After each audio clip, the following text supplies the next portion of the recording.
2026 August 12 அன்று நிகழும் முழு சூரிய கிரகணம் இந்தியாவில் காணப்படாது.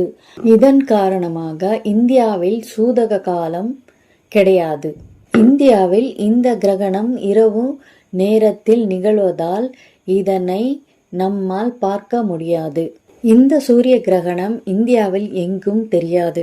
கிரீஸ்லாந்து, ஐஸ்லாந்து, ஸ்பெயின், ரஷ்யா மற்றும் போர்ச்சுகல் ஆகிய நாடுகளில் இந்த முழு சூரிய கிரகணத்தை காண முடியும். இந்தியா நேரப்படி கிரகண ஆரம்பம் ஆகஸ்ட் 12 இரவு 9:04 அளவில்.